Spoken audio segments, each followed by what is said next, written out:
Breaking tonight from Washington and Buckingham Palace, Donald Trump has just issued the most devastating economic threat against Britain in modern history. A 25% tariff wall targeting British goods, British jobs, British families. Keir Starmer's emergency response has failed. King Charles has broken his constitutional silence, and across the United Kingdom, from Parliament to the streets, the nation is erupting in fury, fear and disbelief. This is not a diplomatic spat. This is a declaration of economic war between two nations that once called each other the closest of allies. And what happened in the last 60 minutes has changed everything. The message came through at 1400 hours Greenwich Mean Time. Not through diplomatic channels, not through a carefully worded State Department briefing, but through a single post on Truth Social that detonated across the Atlantic like a nuclear warhead aimed directly at the heart of British sovereignty. President Donald Trump, sitting in the Oval Office, typed out 11 words that sent shockwaves through Downing Street, Buckingham Palace and every corner of the United Kingdom. Effective February 1st, all British goods entering America will face a 25% tariff, no exceptions. Within seconds, financial markets reacted. The pound sterling collapsed against the dollar. The FTSE plummeted 300 points in under 7 minutes. Traders in the City of London stared at their screens in horror as billions of pounds in value simply evaporated into thin air. British exporters, manufacturers and small businesses watched their American contracts turn to dust in real time. And inside number 10 Downing Street, Prime Minister Keir Starmer's world fell apart because this was not just about trade. This was personal. This was punishment. And everyone knew exactly why it was happening. For weeks, Starmer had positioned himself as Europe's moral leader in the Greenland crisis, standing shoulder to shoulder with Denmark, France and Germany in opposition to Trump's territorial ambitions. He had called the use of tariffs against allies completely wrong.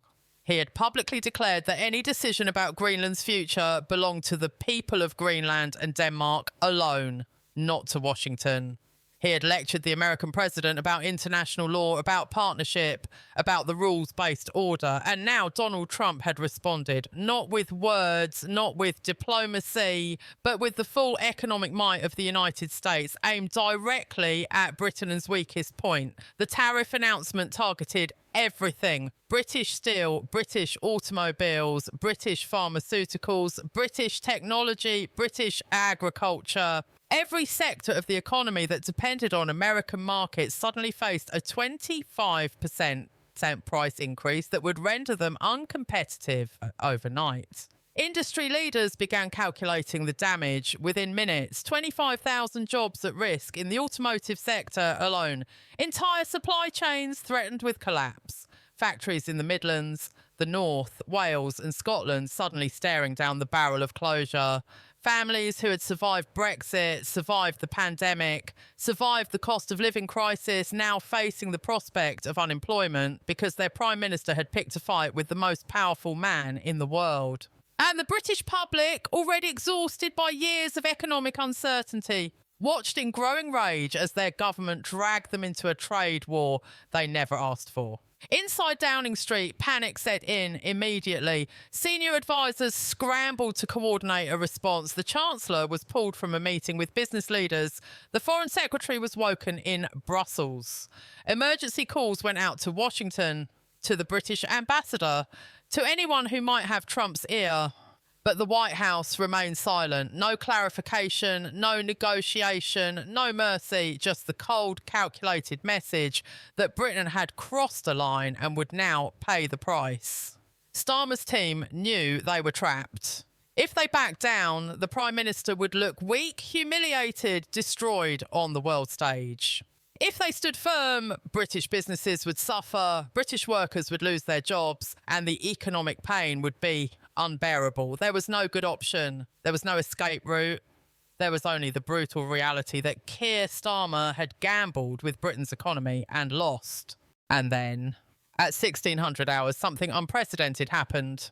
Buckingham Palace issued a statement, not the usual bland diplomatic language, not the careful constitutional neutrality that defines royal communications, but a direct, pointed message that sent shockwaves through the British establishment. His Majesty the King has been briefed on the current economic situation and has expressed deep concern for the welfare of British businesses and working families during this period of uncertainty. Deep concern, for those who understand the language of the palace, those two words were a nuclear bomb. The King does not comment on politics. The King does not contradict the government. The King remains above the fray, neutral, silent, constitutional. But King Charles had just broken that silence, and in doing so, he had sent a message that could not be ignored. The monarchy was watching, the monarchy was worried, and the monarchy was not pleased with what Keir Starmer had done. Political analysts immediately recognised the significance. This was not about Greenland. This was not about tariffs. This was about leadership. King Charles, who has spent his entire life preparing for the throne, who understands statecraft and diplomacy in ways that career politicians can only dream of, had just issued a public rebuke to his own Prime Minister.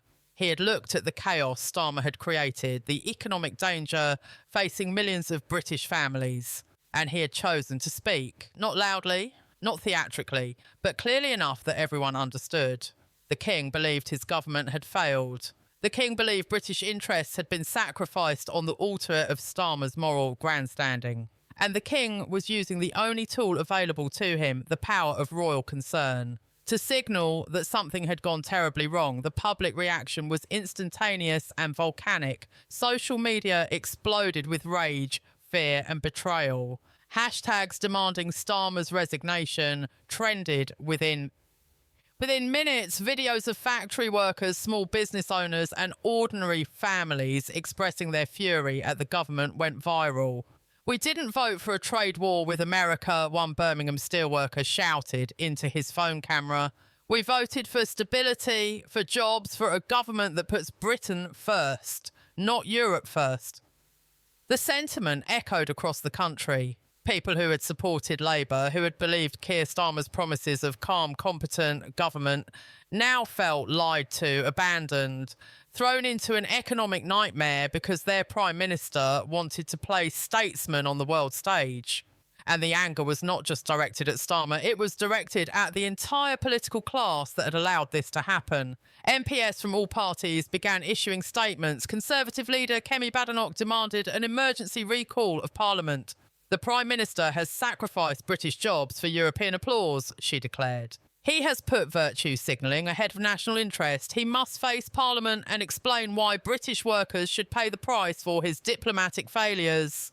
Reform UK leader Nigel Farage was even more brutal. Keir Starmer has destroyed the special relationship, humiliated Britain on the world stage and triggered an economic crisis that will hurt millions of families. This is the worst act of political malpractice in modern British history. He must resign tonight. Even within Labour's own ranks, the knives were coming out. Backbench MPs, already furious over the third policy U-turn in 19 days, began quietly discussing whether West Streeting or another challenger might need to move sooner than expected because the truth was becoming undeniable. Keir Starmer had led Britain into a disaster. He had chosen principle over pragmatism, ideology over national interest, and now the British people were going to pay the price. Trump's tariffs would not hurt the wealthy. They would not hurt the political elite. They would hurt ordinary families, factory workers, small business owners, the very people Starmer claimed to represent. And those people were not going to forgive him. They were not going to forget. They were going to demand answers, demand accountability, demand that someone take responsibility for the economic pain that was about to rain down on communities across the United Kingdom. The question was no longer whether Starmer could survive this crisis. The question was whether he deserved to. By 1700 hours, the crisis had metastasised beyond anything Downing Street could contain. Emergency meetings were being convened across Whitehall. The Treasury was running catastrophic economic models. The Department for Business and Trade was fielding panicked calls from chief executives whose companies faced potential ruin. And inside the Cabinet Office, senior ministers were gathering for what one insider described as the most tense and fractious meeting in modern British political history. Because this was not just about managing a crisis anymore. This was about survival. Keir Starmer's survival, Labour's survival, and quite possibly Britain's economic survival in a world where the most powerful nation on earth had just declared war on British prosperity. The Prime Minister entered the room knowing he was walking into a firing squad. Around the table sat the faces of men and women who had supported him, campaigned for him, defended him through scandal and U-turn and plummeting approval ratings. But today, those faces were different, hard, cold, calculating. Rachel Reeves, the Chancellor, sat with her arms folded, her expression unreadable. David Lammy, the Foreign Secretary, stared at his papers, refusing to make eye contact. Angela Rayner, the Deputy Prime Minister, looked like someone attending a funeral. And Wes Streeting, the Health Secretary, whose leadership ambitions were the worst kept secret in Westminster, sat perfectly still, watching everything, saying nothing, waiting for his moment. The atmosphere was not one of unity or resolve. It was the atmosphere of a government beginning to tear itself apart. Starmer opened with the defence he had prepared. The tariffs were unjust, illegal under World Trade Organization rules, a violation of the special relationship, and Britain would not be bullied into abandoning its principles. He spoke about standing with allies, about defending international law, about refusing to let strongman tactics dictate British foreign policy. His words were confident, rehearsed, the language of a man trying to project authority in a room where his authority was crumbling by the second. But when he finished, the silence that followed was devastating because everyone in that room knew the truth. Principles do not pay mortgages. Principles do not keep factories open. Principles do not put food on the tables of working families in constituencies that Labour needed to win the next election. And Keir Starmer had just sacrificed British jobs on the altar of principles that most voters did not understand and did not care about. Rachel Reeves was the first to break the silence. Her voice was controlled, clinical, the voice of someone delivering a terminal diagnosis. The tariffs, she explained, would cost the British economy approximately £18 billion in the first year alone. Exports to America, worth over £190 billion annually, would face an effective 25% tax, making British goods uncompetitive against European, Asian and even Canadian competitors. The automotive sector would be devastated.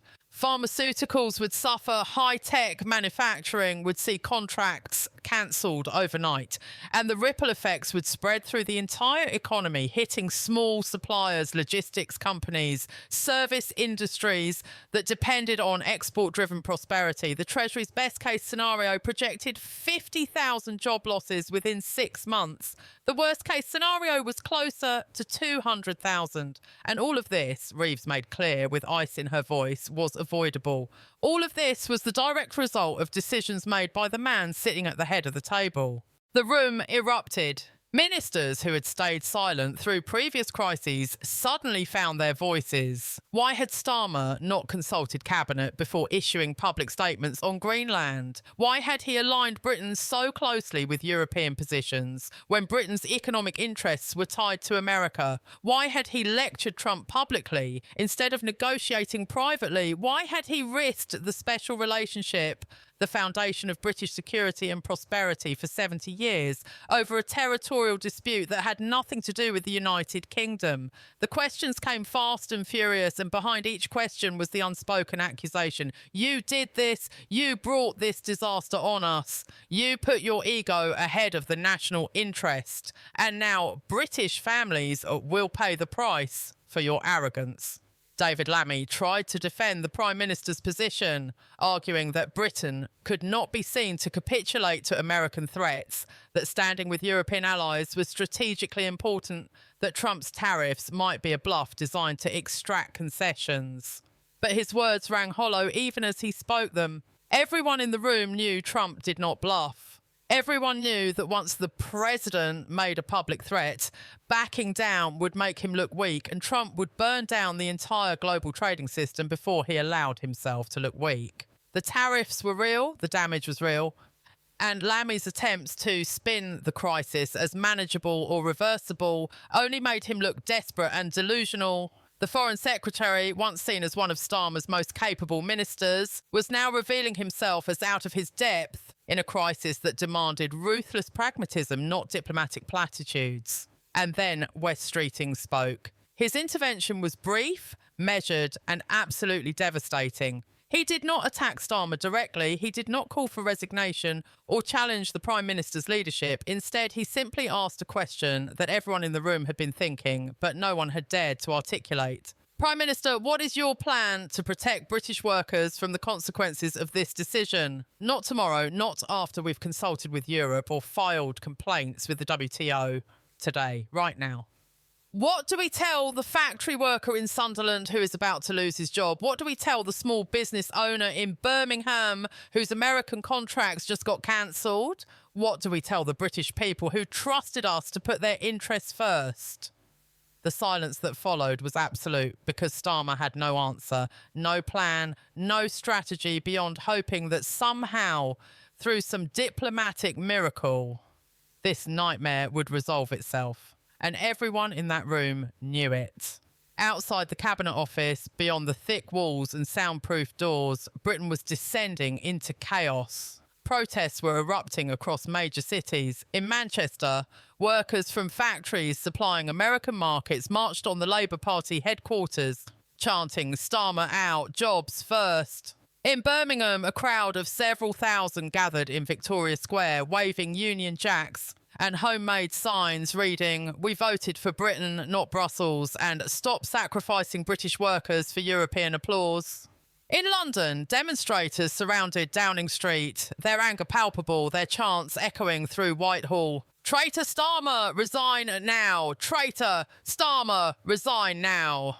The police presence was heavy, nervous, uncertain how to handle crowds that were not just angry but genuinely frightened about their economic futures. This was not abstract political protest. This was visceral, personal rage from people who believed their government had betrayed them. The room erupted. Ministers who had stayed silent through previous crises suddenly found their voices.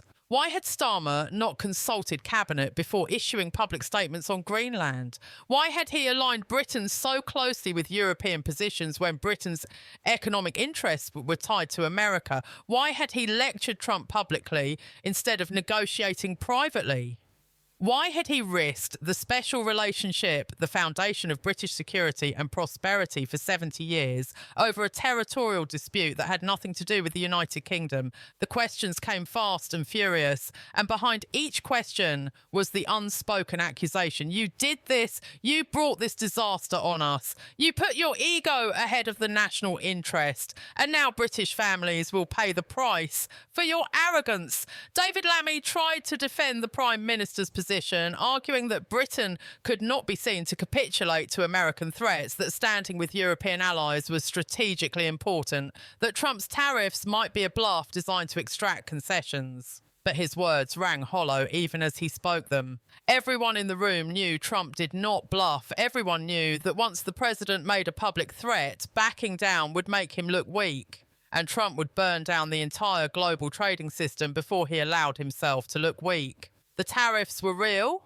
the damage was real, and Lammy's attempts to spin the crisis as manageable or reversible only made him look desperate and delusional. The Foreign Secretary, once seen as one of Starmer's most capable ministers, was now revealing himself as out of his depth in a crisis that demanded ruthless pragmatism, not diplomatic platitudes. And then West Streeting spoke. His intervention was brief, measured, and absolutely devastating. He did not attack Starmer directly. He did not call for resignation or challenge the Prime Minister's leadership. Instead, he simply asked a question that everyone in the room had been thinking, but no one had dared to articulate.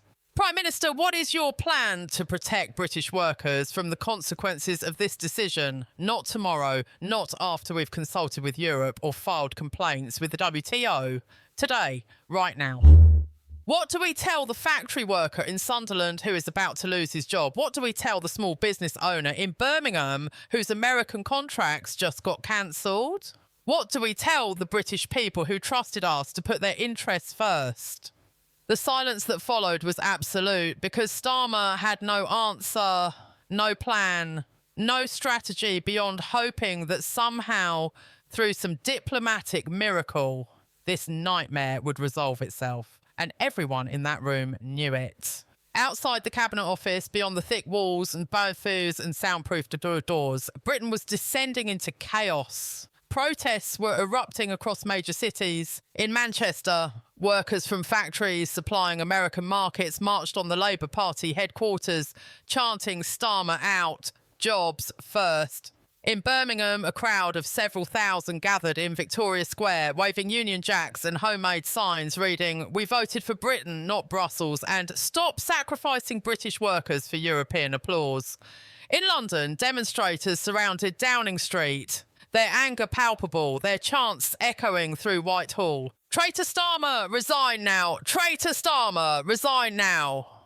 The police presence was heavy, nervous, uncertain how to handle crowds that were not just angry, but genuinely frightened about their economic futures. This was not abstract political protest. This was visceral, personal rage from people who believed their government had betrayed them. The media coverage was equally brutal. Sky News ran a live ticker tracking the economic damage in real time, updating viewers every few minutes with new estimates of job losses, cancelled contracts, and market volatility. The BBC brought on economic experts who spoke in grave, measured tones about the potential for recession, stagflation, and long-term structural damage to British competitiveness. GB News went further, with commentators openly calling for Starmer's resignation, describing the tariff crisis as the greatest act of political sabotage since Neville Chamberlain's appeasement of Hitler. Keir Starmer has sold out British workers to impress European bureaucrats, one host declared. He has destroyed our relationship with our most important ally, triggered an economic crisis, and shown himself utterly unfit to lead this country. If he had any dignity, any sense of responsibility, he would walk out of Downing Street tonight and never come back. And then, at 1800 hours, the second royal intervention arrived. Not a statement this time, not a carefully worded expression of concern, but a phone call. King Charles from Buckingham Palace placed a direct call to 10 Downing Street, requesting an immediate audience with the Prime Minister. The request, delivered through the King's private secretary, was phrased with impeccable constitutional courtesy. But everyone understood what it meant. The monarch wanted answers. The monarch wanted to know how his government intended to protect his people from economic catastrophe, and the monarch was exercising his constitutional right to advise and warn his Prime Minister in the strongest possible terms. This was unprecedented, extraordinary, a signal that the palace had lost confidence in Starmer's ability to manage the crisis and was preparing to intervene in ways that would shake the very foundations of British constitutional practice. Starmer had no choice but to accept. Within the hour, a motorcade left Downing Street for Buckingham Palace, carrying a Prime Minister who looked, for the first time since taking office, genuinely terrified, because meeting with the King under these circumstances was not an honour or a privilege. It was a reckoning. King Charles had spent decades preparing for the throne, building relationships with world leaders, studying statecraft and diplomacy under the greatest geopolitical minds. It's the minds of his generation. He had watched prime ministers come and go, had seen the special relationship tested and strained and rebuilt. And now he was about to sit across from a man who had, in the span of a few weeks, nearly destroyed what 7 decades of careful diplomacy had constructed. The king would be polite, constitutional, measured in his language, but Keir Starmer would leave that meeting understanding exactly how badly he had failed, exactly how much damage he had done, and exactly how little time he had left to fix it. The meeting lasted 43 minutes. No official record was kept, no transcript was released, but sources close to the palace later described it as one of the most difficult conversations in King Charles's reign. The king, they said, expressed profound concern about the economic impact on working families, questioned the strategic wisdom of alienating America over Greenland, and made clear his expectation that the government would prioritise British interests above all other considerations. He did not demand Starmer's resignation. He did not threaten to dissolve Parliament or exercise any of the rarely used reserve powers of the Crown. He did not need to. because the message was delivered with perfect clarity through tone, through emphasis, through the sheer weight of monarchical disappointment. You have failed your country, you have failed your people, and if you do not fix this immediately, history will judge you as one of the worst prime ministers Britain has ever endured. When Starmer emerged from Buckingham Palace, his face told the entire story, pale, drawn, the confident smile that had carried him through the election campaign nowhere to be seen. He climbed into his car without speaking to the press, without acknowledging the cameras, without any of the usual political theatre. And as the motorcade drove back to Downing Street through streets filled with angry protesters, everyone watching knew that something fundamental had changed. The King had spoken, not through official statements or carefully worded press releases, but through the oldest and most powerful form of royal communication, a private audience, a quiet word, a warning that could not be ignored. And Keir Starmer, for all his political skill and rhetorical ability, had just been told by his monarch that he was failing badly, catastrophically, in ways that threatened not just his government, but the stability and prosperity of the entire United Kingdom. By 2000 hours, the situation had spiralled beyond political crisis into something far more dangerous, constitutional crisis. Because what was unfolding across Britain was not just about tariffs or trade wars or diplomatic failures. It was about the fundamental question of who actually governed the United Kingdom. Was it the elected Prime Minister, chosen by the people through democratic process, accountable to Parliament and the voters? Or was it the monarchy, the ancient institution that predated democracy itself, wielding soft power and moral authority that no politician could match? King Charles had not overstepped his constitutional bounds. He had not issued orders or demanded policy changes, but by expressing concern, by summoning the Prime Minister, by making his displeasure known, he had done something far more powerful. He had given voice to what millions of British people were feeling: betrayal, fear, fury at a government that seemed more concerned with European approval than British survival. And the British public responded not with constitutional debate or legal arguments, but with raw emotion that poured into the streets and onto social media and through every available channel of public expression. Polls conducted in the hours following the King's intervention showed a stunning shift in public opinion. 73% of respondents believed King Charles was right to express concern about the economic crisis. Only 18% believed Keir Starmer had handled the Trump situation appropriately. And most devastating of all, 61% said they trusted the King to protect British interests more than they trusted the Prime Minister. Those numbers were political poison. They suggested something that no democratic leader could survive. The people had lost faith not just in Starmer's competence, but in his fundamental fitness to lead. And when a monarch commands more public trust than an elected government, the government is not just weak, it is finished. Inside number 10, the reality of the situation was finally breaking through the layers of denial and spin that had protected Starmer from the worst of the crisis. His senior advisors were presenting options, none of them good. Option 1 was capitulation, call Trump, apologise, withdraw Britain's support for Denmark, accept whatever terms the president demanded in exchange for cancelling the tariffs. It would save British jobs, restore the special relationship, and end the economic nightmare before it destroyed the country. But it would also destroy Starmer politically. He would be seen as weak, humiliated, a prime minister who talked tough but folded the moment real pressure was applied. His own backbenchers would revolt, the opposition would savage him, and worst of all, King Charles would know that the Prime Minister had learned his lesson only through royal intervention, not through his own judgment or wisdom. Option 2 was defiance, stand firm, rally European allies, file complaints with the World Trade Organization, impose retaliatory tariffs on American goods, frame the crisis as Britain defending international law against American bullying.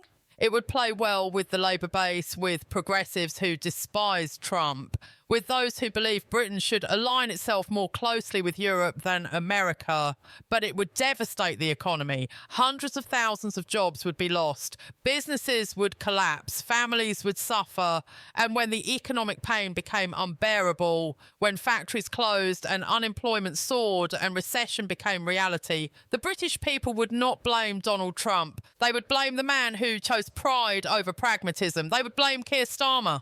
And they would punish him for it at the ballot box in ways that would make Labour unelectable for a generation. Option 3 was the most dangerous of all. Call an emergency general election, go to the country, ask the British people to decide whether they supported his stance against Trump or wanted a different government to negotiate a different path. It would be a massive gamble, a bet everything moment that could either vindicate Starmer's leadership or destroy it completely. But the polling numbers made the choice impossible. Reform UK was surging. Nigel Farage was positioning himself as the man who could restore the special relationship, who understood Trump, who would put British workers ahead of European virtue signalling. If Starmer called an election now in the middle of an economic crisis that he had caused, Labour would face electoral annihilation. 337 seats for Reform in some projections, a complete realignment of British politics at the end of Labour as a governing party for decades to come. So Starmer did what weak leaders always do when confronted with impossible choices. He delayed, he equivocated, he ordered more studies, more consultations, more emergency meetings. He told his staff to prepare multiple strategies without committing to any of them. He gave a brief statement to the press saying the government was working around the clock to protect British interests while refusing to answer any questions about his meeting with the King or his plans for resolving the tariff crisis. And in doing so, he made the worst possible choice, because in a crisis, indecision is itself a decision. And what Starmer's indecision communicated to the country was that he had no idea what to do, no plan for fixing the disaster he had created, no vision beyond hoping that somehow the problem would solve itself. He looked weak. He looked lost. He looked like a man who had been broken by the weight of his own failures. Meanwhile, across the Atlantic, Donald Trump was celebrating. The tariff announcement had achieved exactly what he intended. Britain had been punished for its defiance. European allies had been warned about the cost of opposing American interests. And Keir Starmer, the sanctimonious Prime Minister, who had dared to lecture the President of the United States about international law, had been humiliated in front of the entire world.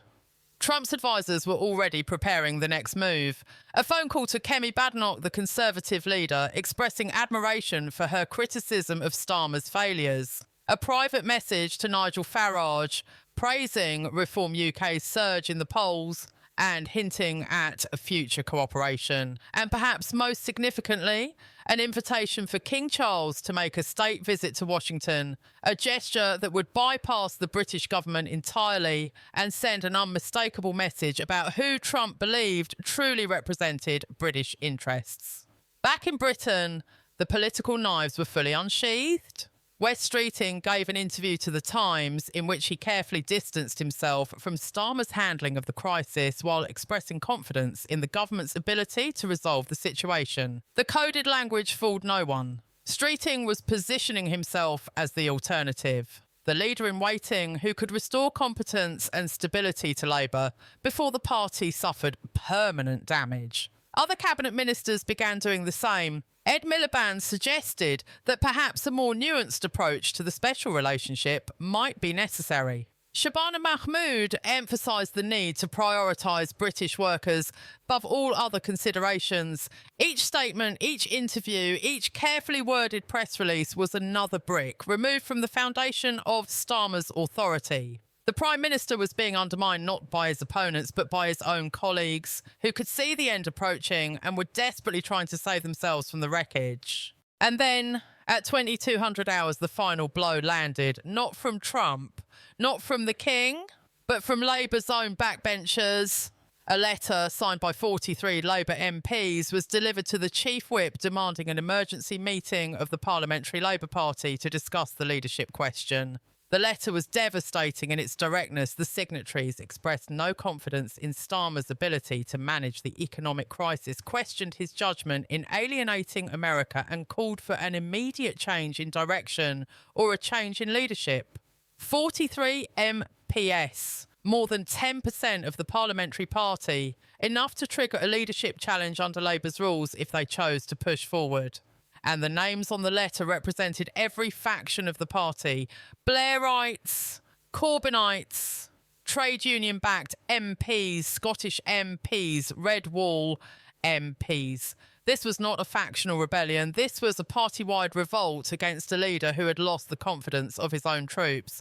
The media reaction was immediate and merciless. Starmer faces Labour rebellion over Trump tariff disaster, screamed the headlines. PM losing control as MPs demand leadership change, declared the bulletins.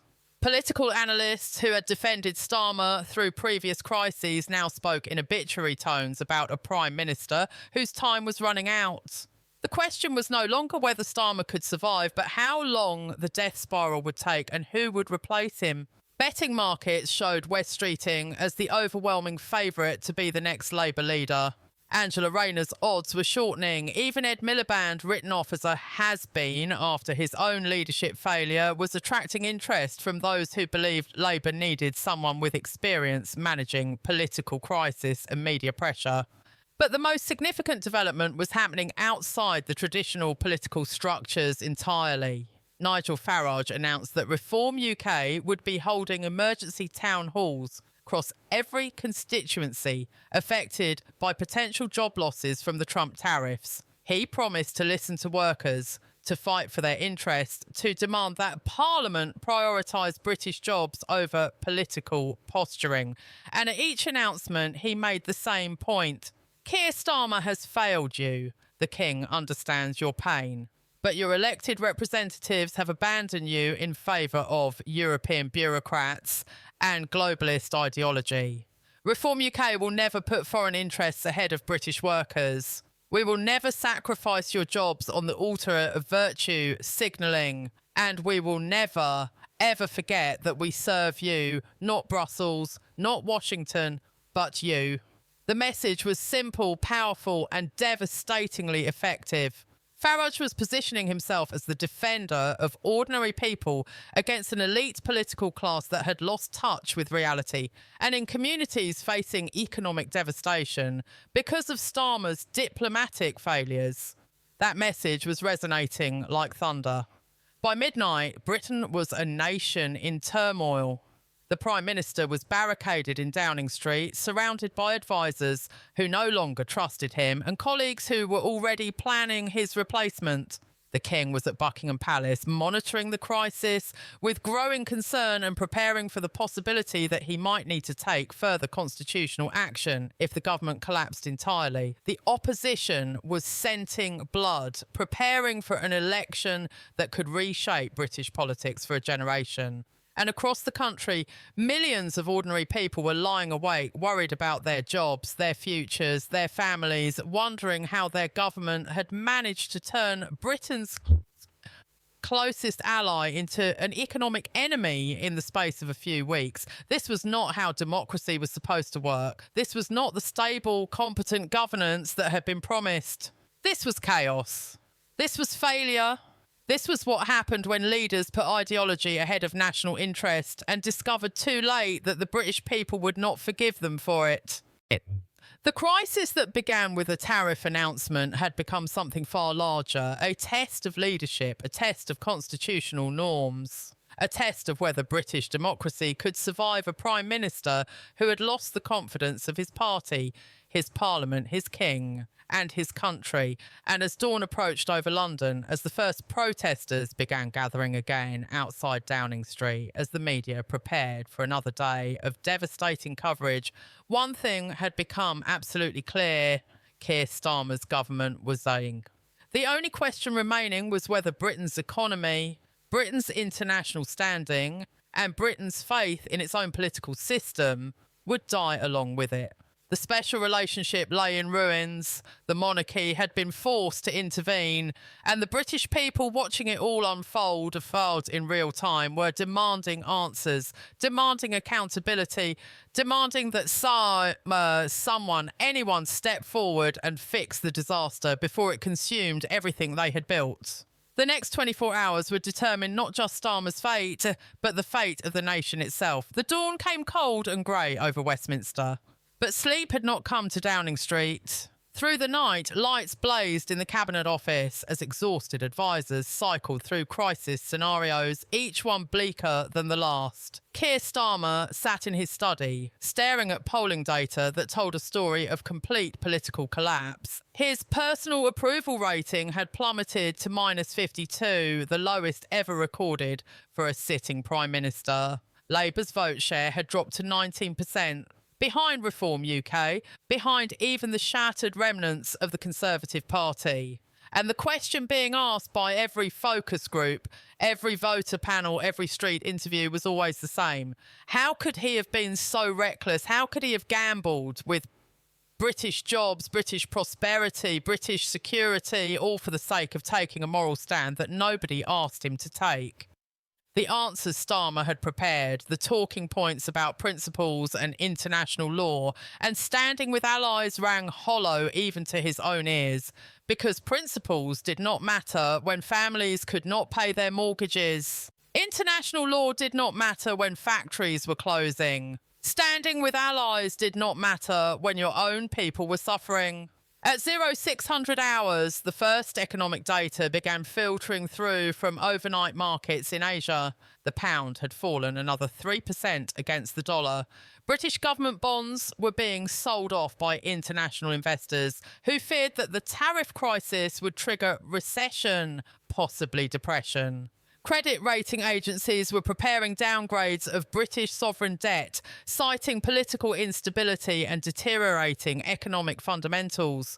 The Treasury's overnight projections had been updated and they made for catastrophic reading. The tariffs, if they remained in place for a full year, would reduce GDP growth by 2.4%.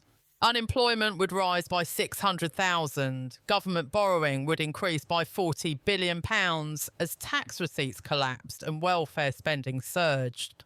And all of this assumed that the crisis remained contained, that Trump did not impose additional tariffs, that European allies actually followed through on their promises of solidarity. If any of those assumptions proved wrong, if the situation deteriorated further, Britain could be looking at the worst economic crisis since the 1970s. Stagflation, industrial collapse, social unrest on a scale not seen in generations. Rachel Reeves arrived at Downing Street at 0700 hours, carrying a folder that she dropped on the cabinet table with a sound like a judge's gavel. "This is over," she said, her voice flat and final. "We cannot sustain this. The markets are in free fall. Business leaders are demanding answers we cannot provide. And the Bank of England is preparing emergency interventions to prevent a complete loss of confidence in sterling. We have 48 hours, maybe less, before this becomes irreversible. Either we negotiate with Trump immediately or we start preparing for economic catastrophe on a scale that will make the 2008 financial crisis look like a minor correction." She paused, looking directly at Starmer with eyes that held no sympathy, no support, no loyalty. "You need to make a decision, Prime Minister. Not tomorrow, not after more consultations. Now, today, this morning. Because if you do not, the decision will be made for you by events that none of us can control." But before Starmer could respond, before he could offer another deflection or delay, the door opened and the chief whip entered with news that turned the crisis from political disaster into existential threat. The letter from 43 Labour MPs had grown overnight, 71 members now, nearly a quarter of the parliamentary party. And they were not asking for a meeting anymore. They were demanding a vote of no confidence in Starmer's leadership within 48 hours. If the Prime Minister refused, they would trigger the process themselves by submitting formal complaints to the party's ruling body. The rebellion was no longer a possibility. It was happening. live right now, and the Chief Whip, a veteran of decades of parliamentary warfare, delivered his assessment with brutal clarity. You cannot win this vote, Prime Minister. The numbers are not there. Too many MPs believe you have destroyed the party's electoral prospects. Too many are hearing from constituents whose jobs are at risk because of the tariffs. Too many have lost confidence in your judgment. If this goes to a vote, you will lose. And if you lose, Labour will be thrown into a leadership election in the middle of the worst crisis we have faced in 50 years. The room fell silent. This was the moment, the point of no return. Starmer could fight, could refuse to step aside, could force his party through a brutal leadership battle that would dominate headlines while the economy burned and Trump tightened the screws. Or he could recognise reality, accept that his premiership was over and resign with whatever dignity remained available to him.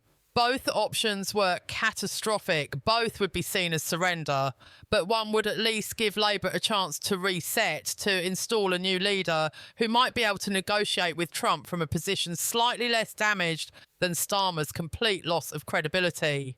The Prime Minister looked around the table at faces that had once supported him, defended him, believed in his vision for the country. Now those same faces were hard, closed, waiting for him to acknowledge what everyone already knew. He had failed, utterly, completely, in ways that could not be spun or managed or talked away. And the kindest thing he could do for his party, for his country, was to step aside before he dragged them all down with him. At 0900 hours, Keir Starmer emerged from Downing Street to face the cameras. No lectern had been set up, no Union Jack flags framed the shot. Just a man standing on a doorstep, looking older than his years, his voice carrying none of the confidence that had defined his political rise. Over the past 24 hours, he began, each word seeming to cost him something precious. I have reflected deeply on the challenges facing our country. The economic situation created by President Trump's tariffs requires immediate action and absolute focus. It requires a government with the full confidence of Parliament and the British people. After discussions with cabinet colleagues and with members of the Parliamentary Labour Party, I have concluded that I'm no longer the right person to lead that government. The words hung in the cold morning air like a death sentence. I will be tendering my resignation to His Majesty the King later this morning. I will remain as caretaker Prime Minister until Labour selects a new leader, and I will do everything in my power to ensure a smooth transition that puts British interests first. The statement lasted 90 seconds. Starmer took no questions. He simply turned and walked back inside number 10, leaving the press corps in stunned silence before the shouting began. Before the cameras swung to capture the reaction of protesters who had spent the night outside Downing Street, before the news alerts pinged across millions of phones with the message that had seemed impossible just 48 hours ago, the Prime Minister had resigned. 6 months into his term, destroyed by a crisis of his own making, brought down by a tariff announcement from Washington and a quiet word from Buckingham Palace. The political earthquake that followed was immediate and total. Markets surged on the news, betting that a new Prime Minister might be able to negotiate with Trump. Sterling recovered half its losses within minutes. But the political damage, the constitutional implications, the sheer humiliation of watching a Labour government collapse under the weight of its own incompetence would echo through British politics for years to come. At Buckingham Palace, King Charles received the Prime Minister's resignation with the constitutional formality that the moment required. But those present later reported that His Majesty's expression, though carefully neutral, carried something that might have been relief. The King had not wanted this outcome. He had not engineered Starmer's downfall or plotted his removal, but he had watched with growing alarm as a man entrusted with the sacred duty of protecting British interests had instead pursued a foreign policy adventure that threatened the economic security of millions of families. The King had done his constitutional duty. He had advised. He had warned. And when those warnings were ignored, when the crisis spiralled out of control, he had made his concern known in the only way available to a constitutional monarch.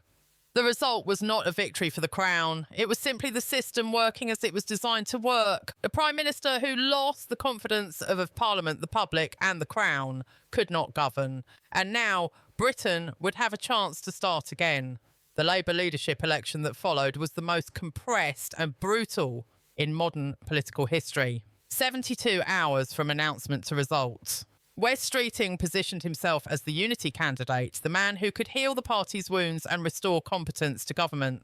Angela Rayner appealed to the left, arguing that Labour had failed because it had abandoned its principles, not because it had held them too firmly. Ed Miliband threw his hat in the ring, offering experience and a steady hand. But the result, when it came, surprised no one who had been watching the crisis unfold. Wes Streeting won with 64% of the parliamentary party's vote. Young, ambitious, ruthless enough to make the hard decisions that Starmer had avoided, and most importantly, untainted by the tariff disaster because he had positioned himself as a critic from the beginning. His first act as Prime Minister-designate was to place a phone call to the White House, requesting an urgent conversation with President Trump. His second was to release a statement affirming Britain's commitment to the special relationship and signalling openness to resolving the economic dispute through negotiation rather than confrontation. The call with Trump lasted 17 minutes. No transcript was released, but the outcome was announced within the hour.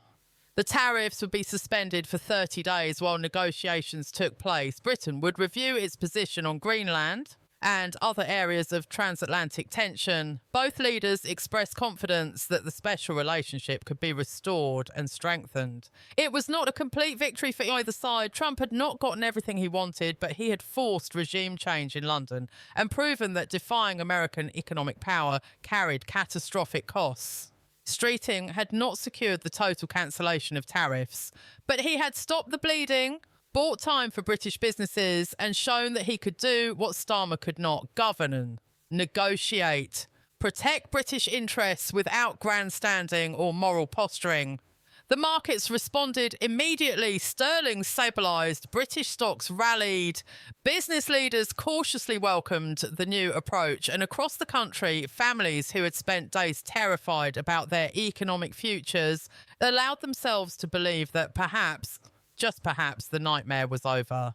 But the political reckoning was only beginning. Nigel Farage denied the complete collapse of Labour that would have propelled Reform UK into government, nevertheless recognised the opportunity before him. Starmer's failure had validated everything Farage had been saying for years. The political establishment was out of touch, incompetent, more concerned with European approval than British prosperity. The special relationship mattered more than abstract principles, and when push came to shove, the British people wanted leaders who would fight for them, not lecture them about international law. Reform UK's polling remained strong. Local elections in May would be the first test of whether Farage could convert anger into electoral success, and with Labour tainted by Starmer's failure and the Conservatives still recovering from their own disasters, the path to power had never been clearer.